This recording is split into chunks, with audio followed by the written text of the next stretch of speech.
So tonight was a pretty awesome night for me. I got to have my high school football coach, English teacher come in and talk with me and JJ. It got real long. We went over 2 hours and we kept having to feel like, oh gosh, are we going to keep going? No, we're going to keep going. I know for me, it was super nostalgic and awesome. I hope it's awesome for you guys. Darren Johnson is one of the greatest dudes. He's a great coach and he's a great teacher. He's a great personal mentor. And anyway, so we split tonight's thing up into 2 parts. So you're going to hear the first part right now, and then we'll release the next part tomorrow night. So here we go, Sunday night, February 25th, and then tomorrow night you'll get the rest of it, February 26th. So I hope you guys enjoy it. Thanks so much for listening.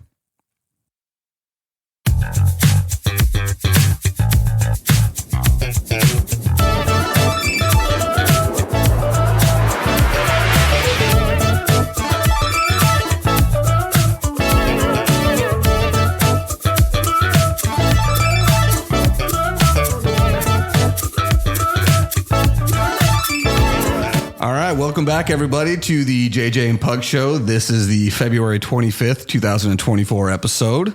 What episode is it now? Just to piss Carl off. Which one is it? You know, 12? I'm going to say I'm going to say 11 because I actually don't know what it is anymore. No idea. I stopped keeping track of it because at one time he called us out. I'm like, screw you, dude. Yeah. I'm like, fine, Carl. And I also tell Carl this. I know exactly what it is because every time I would put in the episode number, the website makes sure I know what the last number was. So I didn't screw it up, Carl.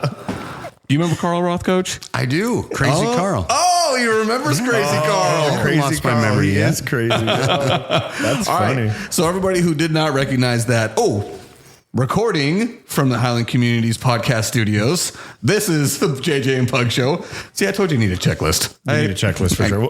I got all messed up here because my boy, my man, Dr. Darren Johnson, my old football coach from back in Higley High School, is here with us. Yep, and I was the one who had the genius idea to put Eric at nose tackle. Oh, and let me tell you what, he quickly pulled me because I was too dominant. tell him I'm lying, Coach. No, but he was 140 pounds. Yes. But we thought he could get to the quarterback. 140 pounds. I think at that time I probably was, dude. And I tell you, pads? No. At that time, like it was, what was I, 15? I was 15 or 16 years old. But I kid you not, dude. I got put in for one series and I got 3 sacks. But you know what's funny is we had a nose guard that was a wrestler. I think he wrestled 155, and we brought him in. His name was Sean Seymour. We got him to play with us our senior year just to play nose tackle, and he was amazing at that position. Yeah. He was great. I say this, I cannot believe you remember that, Coach, because I tell people that, I'm like, hey, listen, that doesn't make any sense, but I play defensive line and nobody believes me. It works. Wait till the stories start coming. I'm ready. This is exciting. All right, so currently, Coach Darren Johnson is the English teacher and department head at Santan Foothills High School. He was the athletic director at Poston Butte High School. He's currently the head wrestling coach, head JV football coach. He was the Arizona Wrestling High School Coach of the Year in 2003, 2004. Let's go Higley Knights. That's and right. 2018, is that with Perry? Yes, the Pumas. The Pumas, all right. And most importantly, he's a father, husband, and believer in God. He's also conservative and patriotic.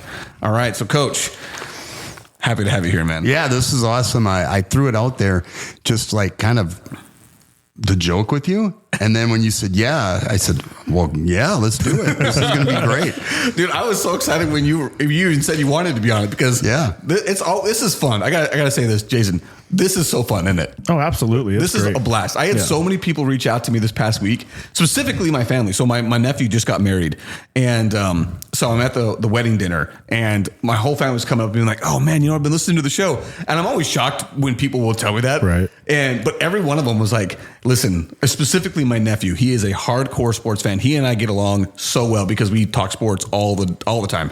He said, even for me, a hardcore sports fan, I got to say my favorite episode was of This or That or Would You Rather. Oh, yeah. So we did an episode with his daughters where they came in and quizzed us, This or That or Would You Rather. It was so fun. And we did it in the blind. We had no idea what they were going to ask. And they're 15 and 16, so they're more mature than I am. So they asked some questions I was surprised they asked, but it was really fun, actually. Yeah. It was a blast. So, yeah. Let's get into some sports. I was super excited to have you come and say you wanted to be here. No, thanks, guys, both of you, for letting me do this. Yeah, it's going to be fun. I'm excited for it. Before we get into the sports, though, The other day I saw Coach posted something on Facebook that I wanted to talk about.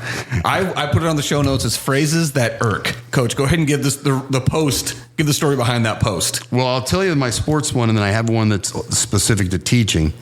But states, when people say they're going to states, or hey, did he make it to states? And I don't know plural. If it's and I always want to say, well, which other states are involved? Yes. I thought it was just Arizona. I've never even heard this. Is this the tri-state area? Yeah, Are you talking the make it four to corners? State. And if you know wrestlers, the first thing they say is, oh, Eric, you were a wrestler. Did you make it to state? Yeah, I did. Senior year. I got third. Okay.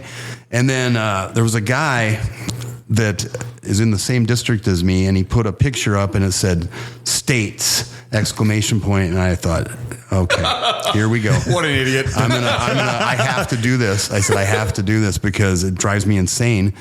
There's one state. This is the single state tournament. This is, I mean, if it was like New Hampshire, Vermont, and Massachusetts, hey, there are 3 states. Throw in Rhode Island. Right. We're all really tiny places. We're all right next door. Yeah, well, this is the states tournament. Yeah, I've never heard that, but that would drive me nuts. But now you will. Yeah, now I'll pay attention to You'll it. hear somebody say it. No, you didn't. So this is one that kills me. This is the one that gets me every time, and it drives me bonkers. My older brother, he's the worst at it. He says it all the time. No matter how many times I corrected him. When people use the phrase, I could care less. So, and I ask him every single time, oh, so you care a little bit? I'm like, no, I could care less. But what you're telling me is that you could theoretically care less than you currently do. So therefore, you care a little bit. That's funny. Just add, there's 3 more characters to add in that phrase if you want to get it right. N-O-T or N''T. Couldn't or could not care less. It kills me. And you know who does it? We just talked about how much we like him. Ron Wolfley. Oh, he really? does it all the time. See, that's funny. You catch it every time. Every time he catches it. And the thing about Ron Wolfley, though, is he will tell people, I say it because I'm from the East Coast, and that's what we say back there. And I'll say, so you're wrong there, too. Okay, so let's not justify it. You're wrong. It's wrong. It is grammatically incorrect. Yes. Yeah. I have another one unless you go chime in. Actually, the word I thought of was irregardless. Oh, yes. You know what's funny, though, is I think they've added it to the dictionary because so many people use it in and it's not even a word, but they're like, you know what, we got to just throw it into Webster because people use it. But they say it all, irregardless. It's like, hold on, it's regardless. Yeah, like, can we stop? Literally means the same thing. Yeah, I'm like, oh my gosh, dude. But yeah, that's the word that comes to mind. Solid. You know, I'm an English teacher, so I get it. Mine is my bad. And now the kids know that I go nuts. At first, I always say, yeah, it is your bad. Yep. But then I also, it's like, they think that if you say my bad, that, oh, okay. It wipes everything away. It's an apology. So it's like their way of apologizing. My bad. I said, I'm going to get pulled over for, doing 40 miles over the speed limit. But did you tell the officer my bad? Oh, okay, sir. Yeah. My problem. We good. You're free to go. All right, so I had to get that one out of the way because when I saw that post, I immediately thought, I'm like, oh, I could care less about that post. Yeah, my bad. For real. Irregardless. Yeah, irregardless. Let's go to the next. On. Yeah. So I wanted you to talk about how 7-on-7. For anybody who don't know what 7-on-7 is, it's a passing camp for football teams. It only involves a quarterback, running back, and wide receivers, and a tight end. No offensive line is involved. And on the defensive side, no defensive lines involved. It is linebackers, safeties, and cornerbacks. It's just strictly a passing camp that people do in the offseason for football camps and things like that. And Coach said he thinks it's a waste of time. Yeah. I want to agree with him, but I want him to tell me why I agree with him. All right. Well, first off, it's 2-hand touch. Let's just they call it 7-on-7, so it sounds more official. Half the coaches I know don't want to do it. And remember, I was at a big school. I was at Perry, and we played Hamilton and Chandler and Desert Vista. But they have to because everyone else is doing it. And somebody will say, well, they're doing this. Why aren't we doing that? So first, no one wants to do it. You'd be better off working on your routes at your place, on your campus. Second is, it's a way for people to make some money. Yeah. And they go to these huge tournaments. They pay a lot of money to travel there. There's an entry fee. Yeah. And then this team won a national championship. It's in 2-hand touch. They did. And then with me, since I always coach football at the lower levels because I'm head wrestling coach, I can't be a varsity coach in 2 sports. It's too much. So my kids, their routes are bad. Their throwing motion is bad. So it gives them a false sense of what they can do because there's no contact. Yeah. They run across the middle. They don't get touched. Yeah. The quarterback is not getting rushed by linemen like you. They want to sack him. The 140 nose guard, is that right? It's a waste of their time. We could just work on running tight routes at our place like we do. And then, we beat a team we only do 3 nights at Santan Foothills where I'm at, and I'm grateful for that. So it's not 3 nights in the summer. And we beat a team that we didn't think we would, and the kids went crazy. If we'd have played them in a regular game, they would have killed us. And I knew that. Right. But, they were going nuts that they beat this school and they'd never competed with them. And it was a false sense of accomplishment. And then I think just like with club sports, somebody's making a lot of money. What brought on 7-on-7? Because, I graduated in 2004. I think it started getting, I don't remember. We never went to a 7-on-7 anything, but I think it was starting to make a little bit of movement back then. But what brought it on? Yeah, I don't know, but I remember the first time I heard of it. See, we wouldn't have done it at Higley because we wouldn't throw the ball. I was going to say, we did one. I remember we did one with Coach, and this is for everybody not listening. Coach Jim Beal was my head coach at Higley, and he was just the greatest human being. And like Coach said, we didn't throw the ball. We ran blast left, blast right, counter right, counter left, split left, split right. I mean, it was beautiful. Because all I had to call was formation and trap. Yeah. You know how kids forget running out to the quarterback, spread, dive. Yeah. Spread, ISO. Yeah. It was just so simple. It was so fun to play in for me also because I was a running back. So it was a lot of fun for me to play in that kind of scheme. But I remember we did a 7-7 camp, and it was at Mountain View. And we were the lone 3A school going up against all the 5As. And we did it right. I mean, I want to say that we were right there in the middle by the end of but I remember Coach Beal saying all right, guys, we're never going to do that again. And we were kind of like, why? He's like, it's a complete waste of time. Okay, so what positions did you play again? Well, I was a tight end until my senior year, then I played left tackle and defensive end. So yeah. So I feel like the reason why it was so dumb to me is, like you said, the whole basis of football is played on the offensive line and the defensive line. That you win or lose a game on the offensive and defensive line. Exactly. In the trenches. That is how you win or lose a football game. And when you're going to go do a 7-on-7 where there is no trench, there's nothing. There's no rush or anything. Exactly. So what on earth are you actually practicing? You're not practicing anything. And I mean, for me, I have no problem. People want to make some money off that. Go do your thing, whatever. I don't care. But don't pretend that it means anything. Yeah. And you will hear people say some ridiculous stuff like colleges and college coaches. I can tell you fact, they don't go to 7-on-7s. They don't look at it.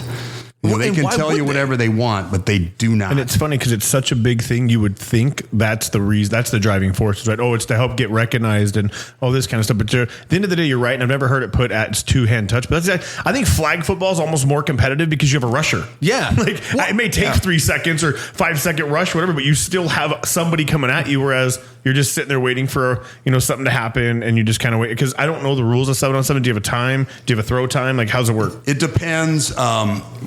Who's running it? So when we do it, if it goes 5 seconds, I blow the whistle. When we go with Poston and Florence, our district, Santan, Poston, Florence, and we stop. Nope, that's on down. And we do it so you got 40 yards, you've got a first down if you make it 20, and then you got another 4 downs. So you got 8 downs to score if you get a first down. Otherwise, you don't get anything.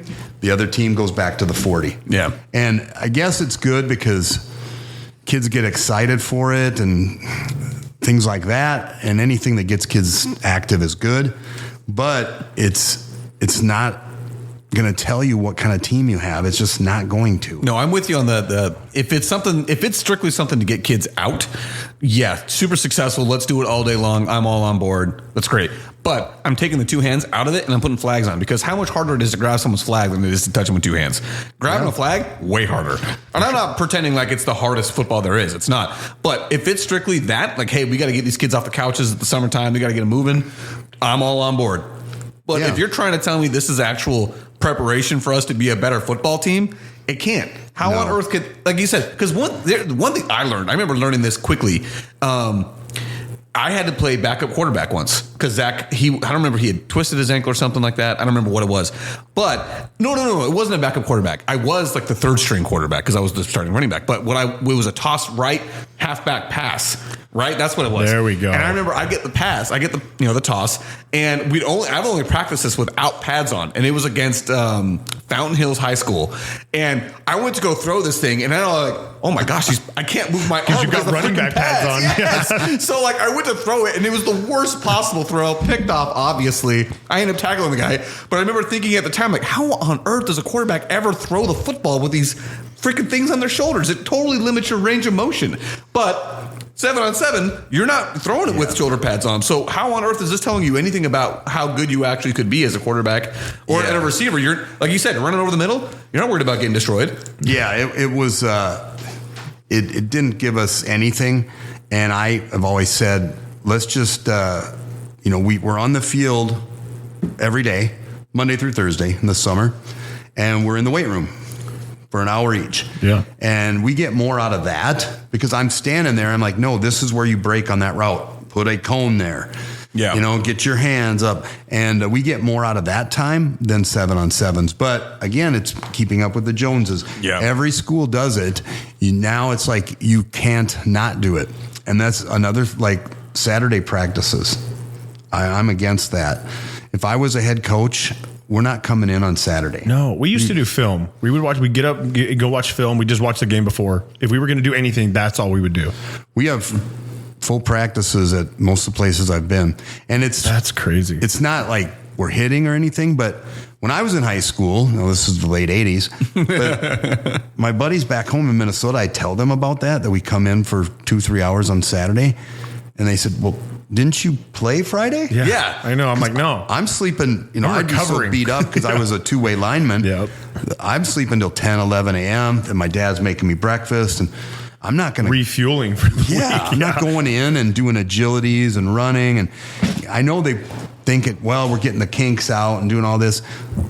Let the kids sleep. So it's not going to solve anything. No. So here's one of the things that you put down you wanted to talk to, and this might be the right time to move into it. It's not exactly in order, but when you say work out the kinks, let the kids relax, like they just played a game the night before, maybe we kind of like mesh us into the same conversation of specialization, because that is something I am firmly opposed to. Yes, you'll really get me going. Well, Coach, that's what you're here for. Let's do it. Go off, man. So for anybody that knows what we're talking about sports specialization at a young age, where it's like, okay, you're starting your kid off at 10 years old. He's going to be in Little League. He is only going to be a baseball player. He's going to be playing baseball all the way through. Makes me so mad. And it's an all-year sport. You're not doing any other sport in between. You're going from one club to the next club to the school to the next club. And it's just all year round. And that is very unhealthy for your body. And I've got some facts and some science to back that up. But Coach, go ahead and give me your rundown on that. The knees. I mean, and there's so many benefits to mixing it up. So I'll give you an example. And this is, I'm a wrestling coach, so take it for what it is. But when we shoot a double leg takedown, that's a tackle. Yeah. Yeah. And our staying low, shooting your hips through. That's all from wrestling. Track. All those skill position kids should be running track. So at Perry, we had a lot of parents who, God bless them, but they had a position coach. And I don't mean somebody who works for our staff. They had a position coach they went to. Then they had a strength coach they went to. Then they had a speed coach. So some of these parents had the means to pay all these guys as their coaches. So I had a kid in my class, and he said he wasn't running track. And Perry had a good track team. And I said, why? And he said, well, my dad's hired a speed coach for me. And I said, well, isn't that what track does? is? Yes. And he said, yeah. And I said, well, how much will Coach Nightingale, that was our head track coach, charge you to be on the track team? Nothing? Okay. So you're going to pay this guy, and he's going to have you run with some parachutes and do some things that look cool. Yeah. But you could be representing your school. And the buddies I had in track were not the same guys I had in football, were not the same guys I had in wrestling. So you meet other kids. Yeah, you totally lose out on that social aspect of it. That and just representing the school and competing, running right next to somebody, eye to eye, and I've got to beat you. Yes. We're fueling the competitive nature in humans. And so the specialization is ridiculous. Josh Birch is a teacher at Desert Ridge, and we went through the same doctoral program, and his dissertation was on sports specialization. And you probably would believe, but the damage to knees and ankles is astronomical. Yeah. Like these kids who think that that's what they need to do. I just think it's ridiculous. And if somebody ever tells me when my kids they're getting to the age where they're starting sports now, hey, Carter needs to play baseball year round. Oh, you're talking to the wrong guy. The problem is, so I've got daughters that play club soccer, right? And I do have one of them. My middle one does track right now. She's a freshman. The problem is if you don't play club stuff, it's like you're not going to make a high school team because all those kids do. So it's like a catch-22. Like because I'm a big believer in multi-sports. Like I played football, basketball, and did track all year, all through high school. And track was awesome. I love track, especially as a football player, right? Like there's nothing. I mean, 4x1 state championship 2 years in a row, and that is a rush at the end of the night that you can't even explain, right? Yeah. But my kids but these coaches now, they're like, no, you have to play soccer. Go soccer. And I'm like, well, what about volleyball? It teaches her agility, different ways to do things, or track. I had to convince her that if you don't want to, I know you don't like to run. Nobody likes to run really, but you're doing it for soccer. So run, get faster, do all this stuff for soccer. And she's starting to see it especially because I won't say the club, but the club they use, dude, for a soccer team does not condition, and it drives me bonkers. Yeah, dude. But that's a whole other story. Yeah, we've talked I could about spend that. an hour talking about club conditioning is terrible. But I don't believe they won't make the team. I don't believe that. I think a coach will tell you that. Yeah. But if coaches want to win, Yes. True story. If he's the best player, okay, tell me whatever you want. But he's Coach, preach. I've been saying, oh my gosh. my son will make the team. And then when they tell me he's not going to, say, okay, we'll wait. And plus, there's other things that I believe, and sometimes club coaches get mad at me. I said, it's all about money. And a club coach at Perry told me, I don't make any money. I said, no, but the guy who runs your league is making bank. Yeah. And that's his only job. Yeah. He has to run a soccer league. Yeah. And so maybe I'm jealous I didn't think of that and run something like that. But I think it's a selfish thing. They want. I 100% agree. They want to make the money. And same with having all these trainers like I talked about. I had a kid who wrestled for me, and he had a guru teaching him how to wrestle. And I guess we didn't do it good enough. And he would go see this kid once a week. And then I said, he cares. The mom said, he cares so much about him. I said, stop paying him and see how much he cares. Exactly. Because, I'll tell you, a coach, now it depends on the district, you're making between $2,500 to $5,000 top at any district. To be a coach, yeah. So really, you lose money. Yeah. With the amount of time that you spend doing it. Away from your family, an hourly, like I go to wrestling tournaments all day Friday, all day Saturday. Yeah. So you don't do it for the money. Now, it's a nice little bump during season in your salary. It's a stipend, and right. You didn't expect it. Then it ends when the season ends. So, we're not making any money. And that's why I said to this mom, I said, stop paying him and see if he loves your son so much. Yeah. How much is he going to be on the mat with him when you're not paying him a penny? I used to remember Coach Holiday used to always scream, "I'm not out here making my $1.25 to watch you guys screw around." It was an eye opener for us to recognize that. Oh, you guys don't get paid anything to do this? Oh, okay. You're just doing it because you love it. All right, that makes sense. A little bit different. Now I do have to defend. Like obviously, some clubs they're good. They serve a purpose. My wife is a club volleyball coach, and to tell you what, like she loves it. She loves coaching those girls. She does, and she is one of those coaches. She doesn't make any money. Like I said, she doesn't. Right. She's still involved in a lot of the girls' lives, like that have moved on. She'll text them every once in a while, "Happy birthday, how you doing?" And they'll let her know what's going on in their lives. So like that is a good thing. That is a good thing because mentoring. Exactly, it's the mentor aspect. Mm-hmm. I mean, are these girls going to go and get scholarships? Probably not. Probably not. Really, most likely, the reason why they're there is because mom and dad are willing to pay for it, right? So if we're not going to compete at the next level, why wouldn't you play 3 sports? Why wouldn't you play them all? Because at 18, you're going to be done. And then it's church softball. Okay. Right? Whatever, which I love. Pick up basketball. No, that's great. But it's over. It's over. That's a hard thing to recognize at that age because you don't understand what it means when you say it's over. Yeah. Like you said, it's pick up basketball at the church. Yeah. It's if you golf. If you're willing to pay the money and the time to learn how to play that sport. I mean, it's just the chances to compete and play different sports is almost over. Yeah. And not only that, but you get to the age in which you can't because it hurts. Like everything hurts once you do it. Yeah. I was texting my buddy because the 20-year reunion's coming up for us. Not this year, but next, right? Mine's this year. Yeah, yours is this year. I hate to hear that. Yeah, for you, that really sucks. Yeah, I don't like it. So he texts me, he's like, "Oh man, we're old." I'm like, "Trust me, dude, I know it because just yesterday I was my son's soccer coach for his game, which all that meant was I had the whistle to blow it when I went out of bounds, but I was running up and down the field with all these 7-year-olds. And I woke up this morning, my Achilles tendons were so tight from running. And I'm like, dude, I am on the treadmill every day, but that kind of movement is just different. Mm-hmm. And it hurts. Yes. In the competition, like it's just not there anymore. Do either one of you guys remember there used to be a program on ESPN called Sports Science? Oh, yeah. Yeah. No. You don't remember that? Okay. No. I remember one of my favorite episodes of Sports Science is they did it on Larry Fitzgerald's catch radius. Yeah. And they basically just started shooting him balls out of a jugs machine. And he just, he can catch this, you can catch that. And how far do you have to jump for this one? And he had like the widest catch radius of anybody in the NFL. And it was awesome. But the guy that ran it, his name was David Epstein. So he's just this he's just a science guy that likes to his biggest obsession is basically with human performance. Like how much can we do? What can we do? What's the average person able to do? Sure. And so when we talk about specialization, he went and did a podcast on ESPN Daily that I listened to a long time ago, and I remember just all of the things that I had thought and felt when it came to sports specialization was completely verified in the way he talked about it. Let me ask you 2 names, and if you recognize these 2 names. Do you recognize the name Roger Federer? Of course. Tennis, right? One of the greatest tennis players of all time, right? Yeah. How about the name Tiger Woods? Nope, Yeah. never heard of him. One of the great.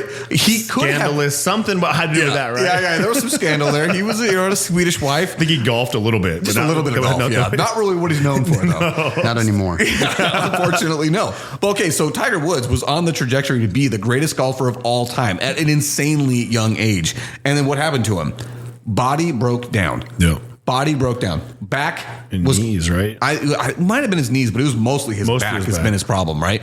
And the guy is not old. He's not too old to still be dominating at golf, right? Yeah. He is. I think he's like in his mid 40s. But this happened years ago. The last major he won was 5 years ago. It was 2019, and that was a miracle that he was able to get back to playing at that level.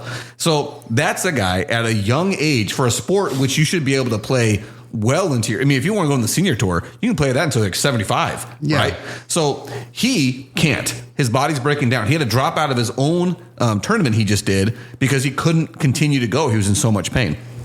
Roger Federer, one of the top tennis players for a long time, and he never had any issues with health, right? He was one of the most healthiest players on the tour.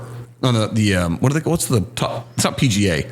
Is it PGA? No. What is the golf? I don't know. USTA is it? I want to say the Wimbledon, but it's just because that's it's because the one tournament. Slam. But yeah. But anyway, so the professional tennis circuit, we'll say, right? He was one of the healthiest guys, and he was able to compete at a high level for a very long time.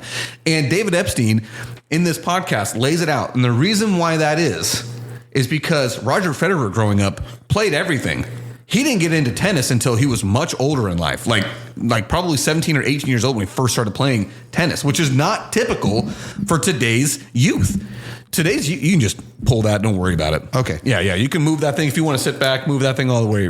But Tiger Woods famously started playing golf at like 3 years old. Yeah. And like that was all that he did was golf. All that he did. And now he's got his son doing the same thing. Yes. So his body will shut down at 27. Yeah, and his body, yeah, exactly.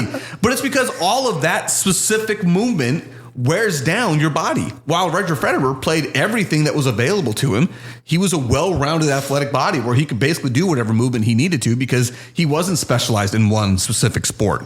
Yeah, well, also mentally, like when football would end, I was checked out. Oh, yeah. I was done mentally. And then wrestling came, and it's different. Then the end of the wrestling season, hey, in Minnesota, it's been dark at 3 p.m. for all winter. I don't know. I can't imagine that. And I'm going to get to go outside and throw and run, and the sun's going to be shining. Okay, let's go. Let's track. And then I would hit camps for wrestling in the summer, but I wasn't doing a full off season. And so one thing I do right now is I don't start my off season until 3 weeks into track/baseball. Because by that point, the guys that I've pushed to do it, they're either going to or not. Yeah. So I do off-season wrestling practices, but they're told you should do this, you should do this. Especially with wrestlers, my small guys, I want them running cross country. Yeah. Keep their weight down. And so I haven't started yet. I haven't started our off-season tournaments, and we don't go all the time. I think we'll go to 3 tournaments, and that's enough. And then a summer camp that I run up in Sholo. But yeah, the specialization and the parents thinking that's going to get them a scholarship. Yeah. And all it's going to do is it's just going to wear out their body. How many, you don't follow baseball much, Jason, but I'm sure you've heard the amount of guys that have UCL tears in their elbow. Yeah. And it's because they've been throwing a baseball since they were 7 years old and they never took a break. Like, dude, this is one thing that Coach Bill used to say to us at the end of every single football season. All right, who's doing wrestling? Who's playing basketball? Who's doing soccer? Yep. And he didn't let any one of us say that we weren't doing something. Like for me, like I wasn't a basketball player and I wasn't a wrestler, and I certainly was not a soccer player. Like there was nothing about me said soccer, because I remember I did play soccer one time, and it was one of those things where like the coach is like, okay, this guy's got all the speed, but he has no idea what to do with the ball. Like I couldn't do anything with it. It got to me. I wasn't gonna be able to dribble it. I couldn't head that thing. I was just gonna run down and get offsides called every single time, which I finally learned what that rule means. Right? You know what I mean? It takes a while. It takes a while, but he wouldn't accept that we weren't doing anything. We had to be doing something. And that's where it starts. The worst offender is baseball at the high school level. Yeah. And, we've got kids who are in the weight room with us for football and wrestling, and then they're going to play in a baseball tournament Saturday. I'm like, they must just be tuckered, pooped. They must hate the sport. Yeah, and they're doing that. And I'll tell you, I told you I'm a storyteller by nature. Let's hear it, Coach. This was when I was at Fountain Hills. That was my first job, straight out of Minnesota. And I was the varsity line coach for football, and this mom said something to me, and I don't remember how it came up, but she said, well, we can't have that next year when the scouts are out. And I said, and she got really mad at me. I said, ma'am, Fountain Hills versus Parker, there's no scout. There's no scouts coming for that. I said, who is this mythical scout that's sitting in the stands saying, oh, yeah, these two average 318? Now, I told her, now, what happens is when we were at Perry, they'd come to see Brock Purdy.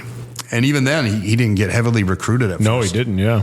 But they'd come to see him, and then somebody else would have a great game. Or they came to see Mo Latu, who ended up playing at ASU. And then somebody else would do something great. So that happened. There also, was a school of 3,700 kids, so they're on the radar. Yeah. The Valley, they do recruit kids in East Valley, big time. Yeah. Big time. But not usually at the smaller schools. And you got to be doing something special to get noticed at a smaller school. Not to say that it doesn't happen. No, it does. But you got to be doing something work special. harder. Yeah. Yeah. And, or you got to be special, and your coach has got to know it and say, hey, listen, I've got contacts at this school. I'll send them your tape. Or I'll let them know that, hey, come take a look at you, or we've got some highlights to send them. But outside of that, like, Fountain Hills versus Parker. Yeah, they're not coming. Mom and Dad's coming. That's who's coming for that one. Yeah, there's no mythical scout. And the thing too, with college, if the kids want to play somewhere or wrestle somewhere, that's on the coach half the time, putting in the legwork. Yeah. Like you just said, we can find them a spot, but it's not a full ride. They're going to give you $5,000. You know, I used to joke that I got free books and all you can eat. And they think I'm joking. I'm like, no, that really was what we got. I didn't get any tuition assistance, free books, which, you know, can be a lot. Yeah, it could be a lot of money now. And then meal plan, which is, you know, for a young boy, can be a lot of money. It can be awesome, actually. That can be really great. That was it. And so, you know, just chasing a scholarship or trying to live vicariously through your kid, stop it. Just let them have fun. No, for real. And the thing that kills me is, and I know that I will be guilty of this to some extent. So my son's, you know, he's just playing recreational soccer, right? And it's really, we've talked about this a million times. It's really just because he likes it. And so I'm 100% on board. Like, hey, buddy, you like it? I'll go as far as you want to go with this. If you want to keep playing, we'll keep playing. And so he's just a recreational league over here by the, you know, the elementary school. And he, on his last team, was, I mean, the kids were calling him Messi. That's who he was on his team. And you remember Jay Deal? So Jay Deal's son was on that team. Yeah. And so anytime that the game would get close, Jay would always come up and be like, hey, don't worry, we'll just get the ball to Benton. We'll be all right. And I'd laugh about it, but it's really because Benton was really good on that team. He had a couple games that he scored 7 to 9 goals, you know, just himself, just taking it down the field and scoring. The team he's on now, he is the third best kid on that team, and I might be generous, right? But I look at that and say, this is great. This is great. Now my son's going to look at these guys that are way better than him and be like, okay, well, what do I got to do to be as good as these guys? I can't remember why I got into that. Well, that whole nurturing your kid. Oh, this is what that's a good thing. Yeah, what I was going to say is, like, I know to some degree I will be guilty of not seeing my kid's faults, right. Not recognizing that, okay, my kid's not everything that I think he is in my brain. Because I think we as parents are all going to get to that point where we have to recognize, okay, my perfect little angel is not a perfect little angel, but they're still mine type thing, right? But that's the problem that I see with so many parents nowadays is they're not willing to recognize that their kids are not perfect, that they are not the best player on the team, and that maybe they're not getting playing time because they don't deserve the playing time. And yet they'll come out and berate a head coach and say that you're the problem, and they'll move their kid to some other school for the same problem to happen to that one, while that kid has not learned anything about how to try and actually work through their own issues. They've not learned how to get through the adversity. That was what makes sports so great. Because I remember, for me, I was not good.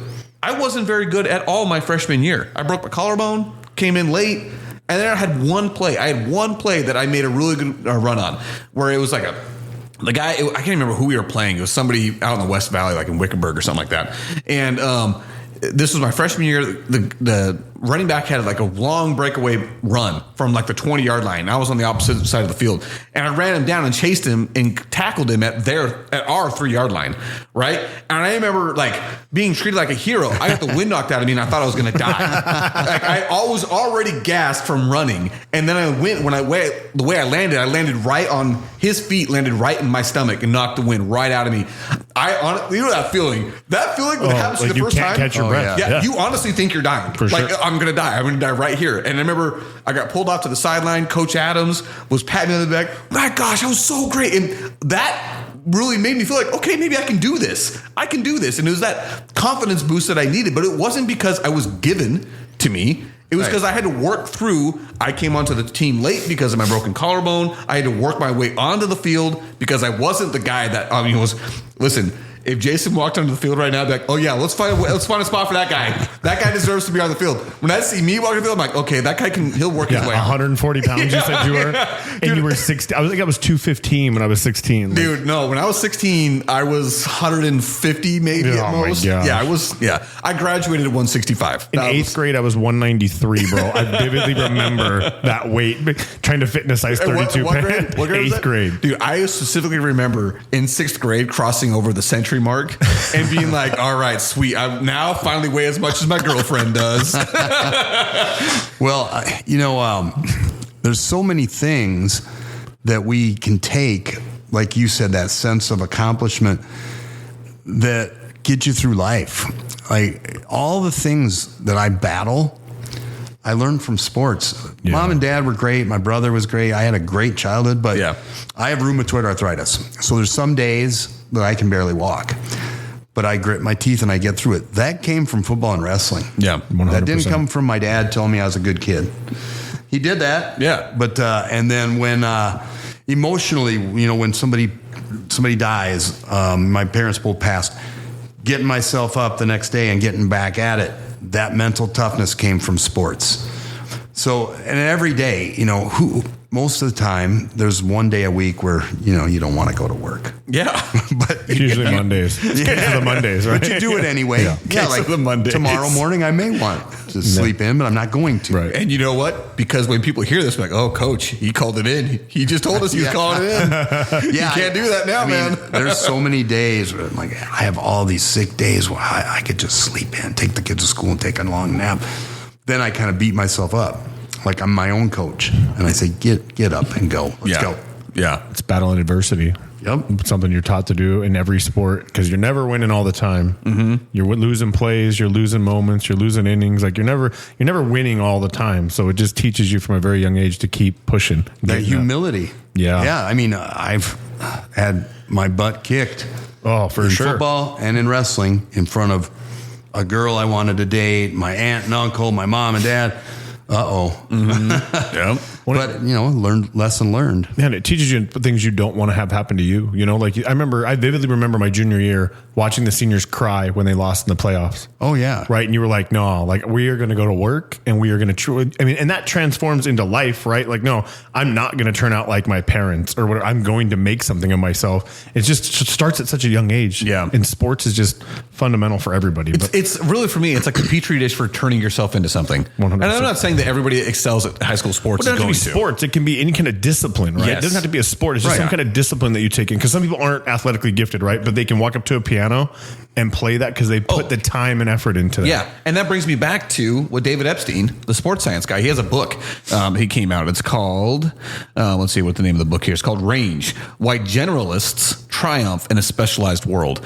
And he did a whole crap ton of study on people that specialized in one specific thing versus those people that were a generalist, did a lot of different things. And the people that were the ones that said, you know what, I'm going to do a little bit of trumpet, a little bit of piano, a little bit of guitar, a little bit of drums. Yeah. Because again, we're talking to the musical instruments. They were the ones that became a far superior, why can't I was going to say instrumentalist, but that's musician. They became far superior musicians because they did a little bit of everything. So they understood theory behind everything instead of just, hey, I know how to play the piano. I'm really great at the piano. I can't touch anything else because I only play the piano. Like that's how you break down your ability to evolve and turn and learn other disciplines. Evolve. So you'll like this one. Buddy Lee, your friend. Michael Lee, for those of you who do not know. Buddy Lee. Sorry to call him Buddy. But he was on my wrestling team, and we went to a huge tournament, Rochester, Minnesota. I don't know if you remember that. Oh, he talks about it all the time. Flew up there. Some of those kids had never even been in snow, especially in Minnesota. And so he's got a bunch of guys on the team that I don't think had ever touched a musical instrument.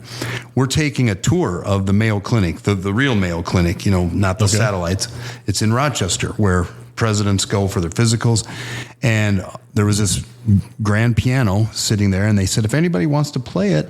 And he sat down and started playing the piano, and then people who were in there while we were taking the tour clapped for him. Yeah. And his teammates looked at him differently after that, like, how do you know how to do that? Yeah. And it was really cool. I'll never forget that he just sat down, and I don't know what he played. He could probably tell you. But so we were, he was a Renaissance kid. He was well-rounded. He wasn't just an athlete and a jock. And I always took pride in getting good grades because how the stereotype of athletes were dumb and were barbaric and this and that. Well, some of that feeds into our base instincts. We're as humans, the attack mode and being aggressive. My son's 5 and he's aggressive. But I also was paying attention in class, getting good grades. You were a good student, Eric, in my English class. I love that class. Yeah, you were great. And and so was Zach. He was in that class with you. When they're in the hallway and they're reading Julius Caesar, and I step out. They're actually reading it and reading the parts to it and everything. So it's funny because I don't remember anything in English. My English teacher loved football players, dude. I grew up in such a small football town that it was very Texas-ish, dude. Like, I didn't pay for a meal in high school my senior year. Like, we got treated really good because we were on a good team. And you won state? You won states. You won states, yeah. I went to states and How won. many? So, but that's just, I don't remember anything about English. It's funny that you're like, oh, he's a good. I'm like, dude, I don't remember. I got like a 2.7 GPA. I didn't do homework. I didn't study. I didn't do anything. I bet you read Lord of the Flies. Sure. I remember To Kill a Mockingbird. Okay. Well, something I remember stuck. that. I don't remember the storyline so much, Something but stuck. I remember having to do a book report and just reading the back of the book, that little stuff. But dude, I'm not proud of that. Like, I wish I could have done better, but it's just when you knew that it didn't matter. Well, my geometry teacher was the only one that held me accountable, dude. He failed me in geometry, and then I had to swear to take his class again just to play basketball for the season. He would write a note saying he could play if and I had to take geometry twice, bro. It was terrible. I'm not good with angles, man. But here's the thing, though. I know you well enough to know that you are definitely, if you were to go through and you said, hey, you know what, I'm going to go and get a bachelor's in criminal science or criminal whatever, or, English, you could do it. Oh, yeah. I have an associate's in criminal justice. Well, there you go. And I have enough credits for a bachelor if I just specialize in the rest, but no. See, and but that's one of those things, though, at that age, because I will say this, I was very guilty of it. If it was a subject I liked, well, actually, I would say this. If it was a teacher I liked, like coach, that makes a huge difference. It made a big difference because I was not the greatest English student, but you and Mrs. Warner, Yvonne Warner, were the two teachers that I remember so vividly from high school. Being like, yeah, these are. And that was my sophomore year. I don't remember who my junior year. I don't remember who that was at all. I remember Miss Warner was my final. She was my English 101 teacher my senior year. But I don't remember a lot of my other teachers. I remember a lot of them, but I mean, specifically, I remember you and Miss Warner for English. I don't remember if I had another one. I know I did, but I don't remember who they were. And it had a lot to do with the fact, like I said, I liked them as teachers. They were important to me as a person, and I felt important to them as a person. So whatever it is they were teaching me, I was going to listen because they showed an interest in who I was. Yeah, Mr. Pettiker, bro. I remember Algebra 1 got a D. Geometry took twice, passed with a C. Algebra 2, I got an A in. See? And it's not like I did anything more. He was a good teacher. He paid attention. And I liked him more. Like, he was more relatable, whatever it was. And he was kind of a weird dude. Like, he lived in a place with no running water. He had like a generator for electricity out in Clay Springs. Like, hey. Don't be scared. Clay Springs, baby. No, but super good guy. Just lived alone, but he could teach. I understood it. He taught me. Dude, this is hilarious. So when you said that totally takes me back. Do you remember Stetson Tenney? Oh, yeah. Big old Stetson Tenney. So Stetson Tenney was the left tackle for Sholo my senior year. He was the right side when I was there. Yeah, because you were the left. Because I was the left. He big boy, 6'5". In high school, he was probably 280. I mean, just huge. Just a big ogre looking dude, man. Literally. Freaking love you, Stetson. Anyway, so he ended up going to the same mission that I did. And we're out there talking, and I'm telling him we used to go up all the time. So my parents had a place in Clay Springs. And he's like, oh, that's where all the inbreds live. And I was like, oh, wait a minute, man. Hold on now. Give me a second here. Coming from Stetson. That's funny. And he lived literally in the town right next to it. It's the same freaking town. If you don't live there. Exactly. But if you don't live there, you have no idea. You have no idea when you just switch towns. Yeah. Maybe cheap land, right? Oh yeah, well, back then it was yeah, sure. Back then, yeah. How long I don't want to go. I'm just like, how long do we have? We generally do it about until we're done. Oh, okay. I'm just making sure that I'm not. No, you're good. No, you're talking totally too much, or no, you're totally fine. So I just wanted to basically say that first, don't specialize your kids. No. It's not only not good for them mentally, it's not good for them physically. It's bad for their bodies, and I've got science to back it up. Really, look at the book Range. David Epstein. He did a whole thing on it in like say sports science. It's important to make sure that your body develops in different ways, not a specialized way, and. It's just, again, physically it's not good and mentally it's not good because if you watch baseball like I do, I'm a huge baseball fan. I probably say of all the professional sports that I follow, there is no sport that I more consistently hear the players hate the game that they play than baseball players. Because they play it from 5 years old and never stop. Yeah. I mean, right now, there's a big old thing about Rendon. He's the third baseman for the Anaheim Angels. He talks about like baseball is just a a job for me. The guy's getting paid like $300 million to never play because he's constantly hurt. And then when you hear him say something like that, you're like, dude, how entitled could you possibly be? Yeah, you don't love the sport. Yeah, and some of it has to do with it. It's probably because he might suck as a person when he says something so outlandishly and out of touch like that. But it might also be the fact that that's literally all he's ever done. Once he showed any kind of ability to play that sport, he probably got thrown into a youth camp somewhere. I don't know if he's from the Dominican Republic. They start those kids at like 12 and they sign them up and they're like, hey, you're going to be playing for this club for forever, and in hopes that they turn into something. I mean, that's what happened to the guy that plays for the Reds, their shortstop. I can't remember his name, but he signed with that Reds organization in the Dominican Republic at like 14 years old. That's the guy that's really fast. Yeah, he's like 6'7". De La Cruz or something? De La Cruz. Yeah. And he has all the physical tools you could ever want and hope for. I mean, he threw one of the throws he made from shortstop to first was like 99 miles an hour. This is coming from the shortstop. This guy isn't the pitcher. And, anyway, so he's crazy fast, but he started at a super young age. When's he going to burn out? Probably pretty soon. Yeah, but the way it changes isn't by a coach, and I always tell parents, I'm like, you have to back up our play. So don't let your kids specialize. You're their heroes. We're helping. We're another set of eyes on your kid, and we're checking their behavior in the hallways. And I wanted to go back to something you said about when a parent gets mad at a coach. Oh, yeah. Sometimes they don't know. They're not at practice every day. Your kid's lazy. He's lazy in practice. We call them coach watchers. And it's like the kid who's not getting any reps, and we're on the clock, and we're working biceps. Yeah. And then if I'm watching him, he's doing it. Then I stop watching him and I just pretend I'm not. And he's standing there talking to his buddy. Or in wrestling practice, we had a kid who, I won't name him, but at Higley, we'd be going live. So we have to go live sometimes and not just drill and condition. Right. And he'd always pick like a kid 3 weight classes below him and a JV-er when he was varsity. And I'm going with him. And then, so of course, eventually we're like, no, I got your guy right here. And so stuff like that, they don't know. Like, is he a turd in the school? Yeah. Oh, yeah. No, he's a jerk. His teachers all hate him. But it's the teacher's fault. Right, yeah. It's the teacher's fault. They hate my son. Yeah. And it's like, that's the dumbest thing anybody ever says to me, because I always say to kids, I don't like or dislike you. And we're not going to go hang out. We're not going to go kick it. Yeah. Hey, let's hit a movie tonight. No, you're a child. I'm an adult. I don't like your behaviors, but do I like you? That doesn't even come into play. Yeah. It's not what I'm here for. No. And are some kids better humans? Yeah. Yeah. And we notice that, but it doesn't come into play where I'm going to give him a D. Who can I give a D today? Yeah. This kid sucks. I'm going to screw this kid over. I'm going to kill his grade today. Yes. No, he didn't study for the test. He knew we had it. He didn't do any of the reading. And that was a point over there. He failed. And he failed it. Never failed, though. But there you go. There you go.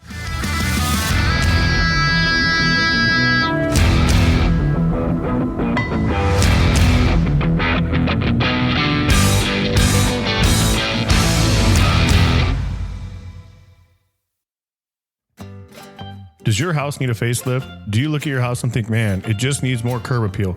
Then reach out to Spray Boys Painting, a locally owned company that specializes in interiors, exteriors, and cabinetry. They do a fantastic job and come highly recommended by customers. Call or text Dallin at 480-688-1446 to schedule an estimate. You can find them on Facebook, Instagram, and Google. Just search Spray Boys Painting. You won't be disappointed.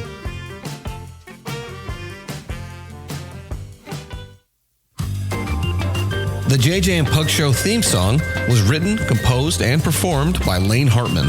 Special thanks to Highland Communities for all the support given to our show. You can find the JJ and Pug Show podcast wherever you do listen to podcasts. Look us up on Facebook, Instagram, and TikTok. Remember to share the show with your friends and family and subscribe wherever you do listen. If you're able to, please feel free to support us by sending a donation to us by going to ko-fi.com/the JJ and Pug Show. That is ko-fi.com/the fi.com/The JJ and Pug Show. Again, thank you so much, everybody, for all the support, whether that is by simply listening, whether that is sharing it with a friend, or giving us that sweet, sweet cash. We truly appreciate it all. Thank you so much.